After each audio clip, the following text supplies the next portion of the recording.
ஆச்சி கொழுக்கட்டை மாவு வந்தாச்சு. ஆச்சி கொழுக்கட்டை மாவிற்கு கொழுக்கட்டை அச்சை கேட்டு வாங்குங்கள். ஏஜிஎஸ் என்டர்டைன்மெண்ட் கல்பாத்திய சகோரம் தயாரிப்பில் வெங்கட் பிரபு இயக்கத்தில் தளபதி விஜய் நடிப்பில் கோட் செப்டம்பர் 5 முதல் உங்கள் திரையரங்குகளில்.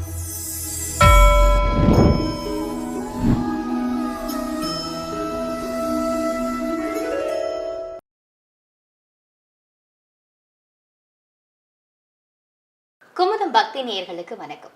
பிள்ளையார் சதுர்த்தி ஸ்பெஷலாக நம்ம பிள்ளையார் வீட்டுக்கு தான் வந்திருக்கோம். இங்கே கிட்டத்தட்ட 3500க்கும் மேற்பட்ட பிள்ளையார் இருக்காரு. இந்த கலெக்ஷன்லாம் எப்படி சேர்த்தாங்க, இந்த சுவாரஸ்யமான விஷயங்களை நந்தினி மேம் கிட்ட கேட்டு தெரிஞ்சுக்கலாம். வணக்கம் மேம். வணக்கம். ஆக்சுவலி குமுதம் அப்படிங்கிற இந்த நாளிதழ் ஆரம்பித்த புதுசில் அந்த காலத்தில் நான்லாம் என்னுடைய 10 வயது என்னோட காலேஜ் டைம்லலாம் ரொம்ப இன்ட்ரெஸ்டிங்காக ஒவ்வொரு வாரமும் அது படிக்கணுன்ற ஆர்வம் காட்டினது. இப்போது அவங்களே என்னை பேட்டி எடுக்க வந்திருக்கிற அளவுக்கு நான் ஏதோ ஒன்று பண்ணியிருக்கேன்னு நினச்சி இன்றைக்கி கொஞ்சம் நெகிழ்ச்சியாக இருக்குது. வணக்கம், வெல்கம் டு நிர்விக்னலக்ஷ்மி இல்லம். மேம், இந்த பிள்ளையார் இல்லம் நான் சொன்னல, நீங்கள் இப்போ ஒரு பேர் சொன்னீங்க, அது உருவாக என்ன காரணம் மேம்? நிர்விக்னலக்ஷ்மி இல்லம் அப்படின்ற அந்த பேருக்கு விக்னம்னா தடை, தடையற்ற செல்வம் அப்படின்னு அர்த்தம். நிர்விக்னம் அப்படின்னா தடையற்ற அப்படின்னு அர்த்தம், லக்ஷ்மினா செல்வம். ஸோ நிர்விக்னலக்ஷ்மி இல்லம் அப்படிங்கிறது தடையற்ற செல்வம்னு அர்த்தம். இந்த இடத்துல பணம் காசு அந்த மாதிரி விஷயங்கள் கிடையாது. எல்லா விதமான ஐஸ்வர்யங்களும் இந்த வீட்டில் தடையில்லாமல் இருக்கும் அப்படிங்கிறத எங்கள் குடும்பத்தில் பெரியவங்கெல்லாம் சேர்த்து இந்த பேரை வச்சாங்க. அது கடைசியில் பிள்ளையார் வீடாக இப்போது எல்லாரும் வழக்கில் கூப்பிடுற மாதிரி ஆயிருக்கு. இப்போ இந்த பிள்ளையார் வீடு நான் பார்த்தேன் மேம், ரொம்ப சூப்பராக இருக்குது. அவ்வளோ கலெக்ஷன் வச்சுருக்கீங்க. இது எப்படி மேம் இந்த ஆர்வம் உங்களுக்கு வந்தது? இந்த வீட்டோடைய கிரகப்பிரவேசம் சமயத்தில் வீட்டுக்கு மொய் கவர் கொடுத்தவங்கலேருந்து கிஃப்ட் வந்தது எல்லாமே பிள்ளையாராகவே வந்தது. அதாவது அந்த கவரில் போட்டிருக்கிற ஒரு ஃபோட்டோ கூட பிள்ளையாராக இருக்கும். வீட்டில் மாட்டுற வால் ஹேங்கிங்ஸ் இந்த மாதிரி நிறைய பேர் நிறைய கிஃப்ட் பண்ணாங்க. எல்லாமே பிள்ளையாராகவே வந்தது. அது ஒரு ஆச்சரியமாக இருந்தது எங்களுக்கு. அந்த வருஷம் விட்டு நாங்கள் விநாயகர் சதுர்த்தி ஆரம்பிக்கும் அந்த பூஜையப்போ என்ன பண்ணோன்னா, அந்த எப்போதும் நம்ம வழிபாட்டுக்கு வைக்கிற களிமண் பிள்ளையாரோட நம்ம வீட்டுக்கு அந்த கிஃப்டெல்லாம் ஒன்றா கலெக்ட் பண்ணி அங்கங்கே வால் ஹேங்கிங்காக மாட்டி வச்சுருந்தேன். அது எல்லாத்தையும் ஒன்றா கலெக்ட் பண்ணி ஒரே இடத்துல அசம்பிள் பண்ணி அங்கே பூஜை பண்ணுவோம் அப்படின்னு எனக்கு ஒரு ஐடியா வந்தது. அந்த மாதிரி பூஜை பண்ணும்போது பக்கத்தில் அக்கம் பக்கத்தில் இருக்கிற வீடுகளில் இருக்கிற குழந்தைகள்லாம் வந்தாங்க. அவங்கெல்லாம் பார்த்துட்டு இது ரொம்ப அழகாக இருக்கு ஆண்டி, என்ன ஒவ்வொரு பிள்ளையாரும் ஒவ்வொரு விதத்தில் வச்சுருக்கீங்க அப்படின்னு கேட்டாங்க.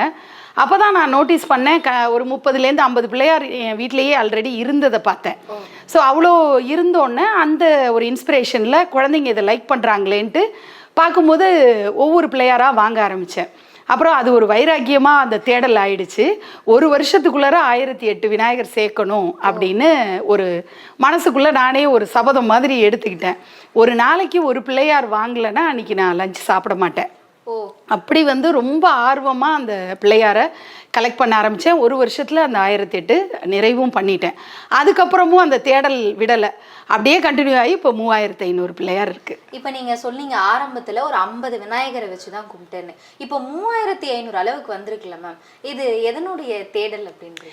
தேடல் அப்படிங்கிறது எனக்கு இந்த பொம்மைகள் மேலே இருக்கிற ஒரு நேசம் அப்படி தான் சொல்லுவேன். ஏன்னா என்கிட்ட 3500 பிள்ளையாராக இருக்குது. மற்ற சிலைகளும் தெய்வ ஸ்வரூபங்களாக இருக்கிற மற்ற சிலைகளும் எங்கெல்லாம் பொம்மை செய்கிறவங்க இருக்காங்களோ, அது முன்னாடி நம்ம நாட்டில் என்னென்னலாம் சாமி சிலைகள் இருக்குதோ அதை மட்டும் தான் வாங்கிட்டு இருந்தேன். இப்போ எந்த கண்ட்ரி போனாலும் எந்த இடத்துல என்ன அழகான பொம்மைகள் இருந்தாலும் அந்த தேடல் அந்த மாதிரி ஒரு மாற்றத்துக்கு வந்திருக்கு. முன்னாடி பிள்ளையார்னு ஆரம்பித்து நம்மளா மேட் டு ஆர்டர்னு சில பொம்மைகள் செய்யணும். எல்லாமே பிள்ளையார் நான் முடிவு பண்ணதே ஐடென்டிக்கல் பீசஸ் இல்லாமல் ஒரு மாதிரி இன்னொன்று இருக்கக்கூடாது அப்படிங்கிற ஒரு தீர்மானத்தில் தான் முதல்ல பண்ண ஆரம்பித்தேன். அந்த கலெக்ஷனில் ஒரு இடத்த அடையும் போது எங்கே போனாலுமே என்கிட்ட இருக்கிறதே இருந்தது. அப்போ நான் என்ன நினச்சேன், என்னால் நிறுத்த முடியல வாங்குறத. அதனால் நான் ஆர்டிசன்ஸ்டெல்லாம் சொல்லி எனக்காக நீங்கள் இப்படி தயார் பண்ணி கொடுங்க அப்படின்னு சொல்லி நிறைய இப்போ ரோட்டில் வாக்கிங் போகிற ஒருத்தங்க டாகை கூட்டிகிட்டு போகிறாங்கன்னு வச்சுக்கோங்க.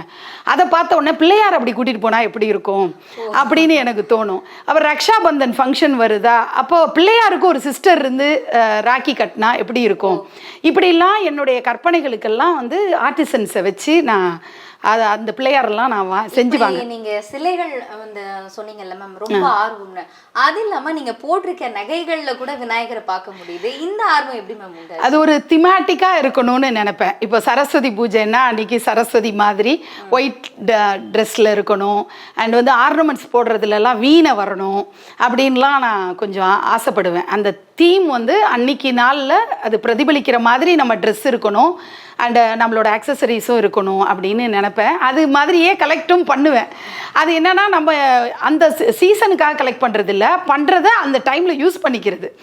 அது ஆன்லைனில் நிறைய கிடைக்குது இல்லையா, அந்த மாதிரி வாங்கி வச்சுக்கிறத அந்த கரெக்டான அந்த டைமில் யூஸ் பண்ணிக்குவேன். இப்போ இத்தனை விநாயகர்கள் இருக்குல்ல மேம், ஒவ்வொன்றுக்கும் ஒரு ஸ்பெஷல் இருக்குல்ல, உங்களுக்கு ரொம்ப ஸ்பெஷலான விநாயகர் எது மேம்? நீங்கள் விநாயகரில் ஸ்பெஷல் அப்படின்னா எங்கள் அப்பா முதல்ல வாங்கி கொடுத்த பிள்ளையாரை தான் நான் சொல்லுவேன். ஏன்னா அப்போ வந்து நாங்கள் விநாயகரை வாங்கி கலெக்ட் பண்ண போகிறோம் அப்படிங்கிற ஐடியாலாம் எங்களுக்கு கிடையாது. வீட்டோட கிரகப்பிரவேசத்துக்காக பாரிஸ் கார்னரில் ஒரு ஷாப்பிங்க்கு போயிருந்தப்ப அப்பா வந்து ஒரு ரோட்டில் வந்து மரத்தை போட்டு அந்த பிள்ளையார் மாதிரி கார்விங் பண்ணிட்டு இருந்தாங்க.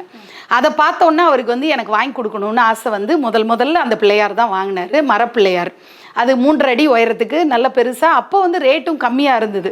ஒரு 14 இயர்ஸ் முன்னாடி அந்த டைமில் வந்து அந்த பிள்ளையாரை 6000 ரூபாய்க்கு வாங்கி கொடுத்தாரு. அவர் வாங்கின அந்த நேரம் அவர் பெரிய பெட்டாலியனே கூட்டிகிட்டு வந்தார் அப்படிங்கிற மாதிரி அது ஒரு சென்டிமெண்ட் பிள்ளையார் எனக்கு. அவர் வாங்கி கொடுத்த அந்த வேலை தான் எனக்கு நிறைய பிள்ளையார் சேர்ந்தாங்க அப்படின்னு. அதுக்கப்புறம் நிறைய பிள்ளையார் வாங்கினீங்களா மேம்? என்னென்ன மாதிரி வாங்கியிருக்காங்க, என்ன அதோட தனித்துவமான விஷயங்களை பற்றி சொல்லுங்க. ஓகே, என்னோடதுல வந்து தனித்துவம் அப்படின்னா ஒரே மாதிரி இன்னொன்று இருக்காதுங்கிறது தான் என்னோட கலெக்ஷனில் நான் மெயினாக ஃபோக்கஸ் பண்ணது. எல்லாருமே என்கிட்ட கேட்பாங்க, எப்படி நீங்கள் ஞாபகம் வச்சுக்கிறீங்க அப்படின்னு சொல்லி. அடிக்கடி இந்த இடத்துக்கு வந்து பார்க்கறதுனால, இன்னும் சொல்லப்போனால் குழந்தைங்கள்லாம் வந்து ஒரு இடத்துலேருந்து இன்னொரு பிள்ளையாரை மாற்றி வச்சுட்டா கூட எனக்கு தெரியும். அந்த அளவுக்கு இந்த இடத்துக்கு வந்து பரிச்சயம் ஆகிறதுனால உள்ளே வரும்போது 3500 பிள்ளையாரும் அப்படியே தூக்கி ஹாய்னு சொல்ற மாதிரி ஒரு ஃபீல் வரும். இது வந்து உங்களுக்கு விநாயகர் மேல இருக்க காதல தான் மேம். விநாயகருடைய அது எப்படி சொல்றதுன்னா, நான் ஆக்சுவலி மதுரை மீனாட்சி தான் எனக்கு இஷ்ட தெய்வம். ஆனாலும் எனக்கு இந்த பொம்மைகள் பேசுகிற மாதிரி ஒரு ஃபீல் ஆகும். இப்போ என்னால் இன்ட்ராக்ட் பண்ண முடியும். அந்த பொம்மைகளோட எமோஷன்ஸ் எல்லாமே எனக்கு கனெக்ட் ஆகிற ஒரு ஃபீல் இருக்கும். இப்போ எல்லோரும் கேட்டால் இவங்க வந்து ஒரு பைத்தியகாரத்தனமாக ஏதோ சொல்கிறாங்கன்னு நினைப்பாங்க. பட் தெய்வங்களோட நம்ம எப்படி ஃபோட்டோ வச்சுருக்கும் போது பூஜை ரூமில் நம்ம பேசுவோமோ அந்த மாதிரி என்னால் இன்ட்ராக்ட் பண்ண முடியுது. அந்த ஒரு இதில் தான் நான் இந்த பிள்ளையார எல்லாருமே என்கிட்ட பேசுகிற மாதிரி ஒரு ஃபீல் எனக்கு கிடைக்கும். இப்ப நாங்க உள்ள வரும்போதே பார்த்தோம், இவர் பார்க்க பெருமாள் மாதிரி இருக்காரு, ஆனா விநாயகர் கொஞ்சம் உத்து பார்க்கும்போது தான் தெரியும். இந்த கலெக்ஷன் எப்படி மேம்? அதாவது நம்ம வந்து பரம்பொருள் அப்படின்னு ஒன்று சொல்றோம். அந்த பரம்பொருளுக்கு உருவம் கிடையாது. நம்ம முன்னோர்கள்லாம் சொன்னது, நம்ம இந்து மதத்தை பொறுத்த வரைக்கும் வெவ்வேறு வடிவங்கள்ல நம்ம அந்த மனசை ஒருநிலைப்படுத்தணும் அப்படிங்கிறதுக்காக சிலை வழிபாடை கொடுத்து இதை பார்த்து நீ கும்பிட ஆரம்பிச்சேன்னா மனசு ஒருநிலைப்படும் அப்படிங்கிறதுக்காக அவங்கவுங்களுக்குன்னு இஷ்ட தெய்வம்னு சொல்லிட்டு ரிஷிமார்கள்லாம் உருவத்தை கொண்டு வந்தாங்க. ஆனால் ஆதி அந்தமில்லாத ஒரு பரம்பொருளுக்கு உருவமே கிடையாதுன்றது தான் நம்ம பெரியவர்கள்லாம் சித்தர்கள்லேருந்து ஞானிகள்லேருந்து சொன்னது. அவங்கெல்லாம் காடு மலைக்கெல்லாம் போயிருக்கும்போது அங்கே சிலையை கொண்டு வச்சு வழிபாடு பண்ணலை. இயற்கையை தான் வழிபட்டாங்க, பிரபஞ்சத்தை தான் வழிபட்டாங்க, அப்படி தான் இருந்தது. ஆனால் நம்ம உருவம் கொடுத்து வழிபாடுங்கிறது முதல் நிலையில் இருக்கிறவங்களுக்கு அந்த பக்தியில் கொண்டு வர்றதுக்காக அவங்களுக்கு உதவுன்னு சொல்லிட்டு இந்த மாதிரி கொண்டு வந்திருக்காங்க. அப்படி எல்லா தெய்வமும் ஒன்று தான். அது வந்து ஆணும் இல்லை பெண்ணும் இல்லை, அது என்னன்னே சொல்ல முடியாது. ஒரு ஒளி வடிவம் அப்படின்னு சில பேர் சொல்றாங்க, இயற்கைன்னு சொல்றாங்க, வெவ்வேறு கருத்துக்கள் இருக்கு. அந்த மாதிரி நான் எப்படி பார்க்குறேன்னா, பிள்ளையார் ஸ்வரூபத்தில் எல்லா தெய்வங்களையும் நான் பார்க்குறேன். ஒவ்வொருத்தருக்கு மனசுக்குள்ள அவங்களுக்கு இஷ்ட தெய்வம். இப்போ எனக்கு மதுரை மீனாட்சி ரொம்ப இஷ்டம். நான் திருப்பதி பெருமாள் கோயிலுக்கு போனால் கூட எனக்கு கோவிந்தான்னு வரதோட மீனாட்சின்னு வரும். என் மனசில் அந்த உருவம் வந்து பதிஞ்சு போயிருக்கு. அப்படி ஒவ்வொருத்தருக்கும் ஒரு இஷ்ட தெய்வம் இருக்கும். அந்த இஷ்ட தெய்வத்தோட உருவத்தை வந்து எல்லாத்துலேயும் பார்க்குறதுங்கிறது நீக்கமர நிறைஞ்சிருக்கிற பரம்பொருளை எல்லா வடிவத்திலையும் பார்க்கலாம் அப்படிங்கிற ஒரு கான்செப்ட். அந்த மாதிரி தான் திருப்பதி பெருமாள் எங்களுக்கு குலதெய்வம். இந்த வீட்டோட தெய்வம்னா அது பிள்ளையார். அதனால அவர் மாமா மாதிரி இருந்தா எப்படி இருக்கும் அப்படின்னு சொல்லி அந்த கான்செப்ட்ல கொண்டு வந்தோம். வேற நிறைய விநாயகர் இருக்குல்ல மேம், அதுக்கான ஒரு சின்ன எக்ஸ்பிளைன் பண்ண முடியும்? ஓகே, என்கிட்ட வந்து மண்ணில் செய்த பிள்ளையார், ஃபைபரில் செஞ்சது, பிளாஸ்டிக்லேருந்து நிறைய பொருட்களில், அதாவது அதில் ரொம்ப காஸ்ட்லியாக கோல்டில் இருக்கிற பிள்ளையார்லேருந்து எல்லாமே கலந்துருக்கு. அதாவது என்னென்ன மெட்டீரியல்லாம் பொம்மைகள் செய்வாங்களோ, அது வெள்ளியில் இருக்கட்டும், தங்கத்தில் இருக்கட்டும், அந்த மாதிரி எல்லாத்துலேயுமே நான் வந்து பிள்ளையார் வச்சுருக்கேன். ஸோ அந்த மாதிரி கலெக்ஷன்ஸில் ஒன்னொன்றுமே ஒரு கதை சொல்லும். ஒன்னொன்று கிடைக்கிறதுக்கு சில போராட்டங்கள் எனக்கு இருந்திருக்கும். சில சமயம் அது ஒரு சின்ன ஃபேன்சி ஸ்டோரில் கிடச்சிருக்கும். சில சமயம் மேட் டு ஆர்டராக நான் மும்பையிலேருந்து அதாவது நம்ம குட்ஸ் எடுத்துகிட்டு வர்ற ட்ரெயின் இருக்குது பாருங்கள், அதில் ஒரு கம்பார்ட்மெண்ட்டையே புக் பண்ணி பாகுபலி பிள்ளையார்லாம் எனக்கு அப்படி தான் வந்தார். அப்படி ஒரு கம்பார்ட்மெண்ட்டில் வேறு மேலே அடுக்குனா பிளாஸ்டர் ஆஃப் பாரிஸ் உடஞ்சிரும்ன்றதுனால ஒரு கம்ப்ளீட் கம்பார்ட்மெண்ட்டையே நான் ஃபுல் அமௌண்ட் பே பண்ணிவிட்டு அதில் வேறு எதுவும் ஏற்றாமல் அப்படிலாம் கூட கொண்டு வந்திருக்கேன். ஸோ ஒரு பிள்ளையாருக்கு பின்னாடியுமே ஒரு கதை இருக்கும் அதை உருவாக்குறதுல. ஏன்னா பாகுபலி பிள்ளையார் வரும்போது அது நாங்கள் தான் முதல்ல பண்ணோம். பிரபாஸ் சிவலிங்கத்தை தூக்கிட்டு போகிற மாதிரி பிள்ளையார் சிவலிங்கத்தை தூக்கிட்டு போனால் எப்படி இருக்கும்ன்றது ஃபஸ்ட்டு பண்ணோம். அதேமாரி சிவகாமி கையில் ஏந்துவாங்க இல்லையா குழந்தைய, அந்த கான்செப்டும் பிள்ளையாரை வச்சு நாங்கள் பண்ணோம். அதுக்கப்புறம் பிரபாஸ் அம்பு விடுவார் பாருங்க. அந்த மாதிரி பாகுபலி கான்செப்ட் எல்லாமே நாங்கள் கிரியேட் பண்ணும்போது அது முதல்ல கிடையாது. நாங்கள் ஆர்டிசன்ஸ்கிட்ட மும்பை விநாயகருக்கு ரொம்ப ஸ்பெஷலுங்கிறதுனால அங்கே நாங்கள் செய்ய சொல்லி அதை எடுத்துகிட்டு வர்றதுல நிறைய சவால் இருக்கும். ஏன்னா உடஞ்சிரும் பிளாஸ்டர் ஆஃப் பாரிஸ் ஐட்டமு, அப்புறம் இங்கே திரும்ப ரிப்பேர் பண்ணணும், இப்படி நிறைய அதில் கடுமையான உழைப்பு. இது பணம் இருந்தால் வாங்குற ஒரு விஷயம் மட்டும் இல்லை, அதுக்கு பின்னாடி நிறைய ஒர்க் பண்ணியிருக்கோம். ஆர்வம் இருக்கணும், நிச்சயமா. இந்த மாதிரி நிறைய இருந்தாதான் இப்படிப்பட்ட ஒரு இடத்தை உருவாக்க முடியும். கண்டிப்பா நீங்க உருவாக்குனதை பார்த்தே எங்களுக்குலாம் ரொம்ப வியப்பா இருந்துச்சு, பிரமிப்பா இருந்துச்சுன்னு கூட சொல்லலாம். இப்ப விநாயகர் சதுர்த்தி வரப்போகுதுல்ல மேம், இப்போ இங்க இருக்கிறவங்க எல்லாம் பாத்தீங்கன்னா விநாயகர் சதுர்த்தி அப்ப சாமி கும்பிட்டு கரைக்கு போவாங்க. கரைக்கிறதுக்கான இடம் இங்க ரொம்ப குறைவா தான் இருக்கிறதுனால அதை யூஸ்ஃபுல்லா ஏதாவது பண்ணணும் அப்படின்றதுக்காக நவதானிய விநாயகர் சொல்றாங்க. அது நவதானிய பிள்ளையாருங்கிறத விட விதை பிள்ளையார் அப்படிங்கிற அந்த கான்செப்ட்ல தான் அது பண்ணிட்டு இருக்காங்க. அது ஒரு நல்ல முன்னெடுப்பு அப்படின்னு நான் நினைக்கிறேன் பர்சனலா. ஏன்னா நான் அந்த வாக் ஃபார் பிளாஸ்டிக் இந்த மாதிரி அசோசியேஷன்ல இந்த பிளாஸ்டிக் பொருள் எல்லாம் அவாய்ட் பண்ணணும், அதுலலாம் நான் கொஞ்சம் ஒர்க் பண்ணிட்டு இருக்கேன் வாலண்டியரா. அதனால எனக்கு இந்த கான்செப்ட் ரொம்ப பிடிச்சிருக்கு பர்சனலா. இன்னொன்று, நம்ம ஊர்ல ஆறு குளங்கள்லாம் தேடி போய் கரைக்க முடியாது, கிராமப்புறத்தில் அதெல்லாம் பாசிபிள். இப்போ சிட்டி லைஃப்ல இருக்கிறவங்க இன்னைக்கு அழகா வச்சு வழிபாடு பண்ணிட்டு நாளைக்கு காலையிலேயே என்ன பண்றாங்க, குப்பை மேட்டுக்கு பக்கத்துலேயே கொண்டு போய் வச்சிடுறாங்க. அதெல்லாம் பண்ணும்போது நம்மளால முதல் நாள் வழிபாட்டுக்கு வச்சுட்டு எப்படி அது மறுநாள் பண்ண முடியுது அப்படின்னு நமக்கு கொஞ்சம் மனசு சங்கடமா இருக்கு. சில நேரங்களில் கோயில்களில் கொண்டு போய் வச்சிடுறாங்க. அந்த கோயில்களில் கிளியர் பண்றதுக்கே 1 வாரம் 10 நாள் ஆகுது. அது சின்ன சின்ன கோயில்களா இருக்கும்போது அங்கே அவங்களுக்கும் கிளியரன்ஸ் கஷ்டமா இருக்கு. என்னோட ஒரு சின்ன ஒப்பீனியன் என்னன்னா, உங்க வீட்டில் ஒரு பாட்டட் பிளான்ட் இருந்தாலோ, உங்க வீட்டில் சின்ன பூந்தொட்டியோ அல்லது துளசி செடி வளர்க்கிற ஒரு சின்ன தொட்டி இருந்ததுன்னா அதுல நீங்க வச்சிருங்க. என்ன சைஸ்ல நீங்க வாங்குறீங்களோ அதுல வச்சுட்டு நீங்க டெய்லி அதுக்கு தண்ணி ஊத்த போறீங்க. அதை நீங்க அடைச்சி அது நீங்க அதை உடைக்கணும் அப்படிங்கிற முயற்சி எல்லாம் எதுவுமே எடுக்காம தினமும் நீங்க தண்ணி ஊத்திட்டே வர அது கரையும். கரைஞ்சு அந்த உள்ளுக்குள்ள வச்சிருக்கிற விதை அதுல முளைக்க ஆரம்பிக்கும். நமக்கே அது பார்க்க சந்தோஷமா இருக்கும்.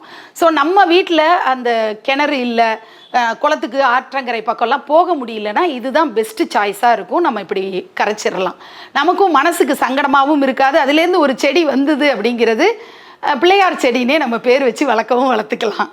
இப்ப நீங்க இவ்ளோ வச்சிருக்கீங்கல்ல மேம், இது சாதாரணமா வந்ததா இல்ல சின்ன வயசுல இருந்தே உங்களுக்கு இந்த பழக்க வழக்கம் இருந்ததா?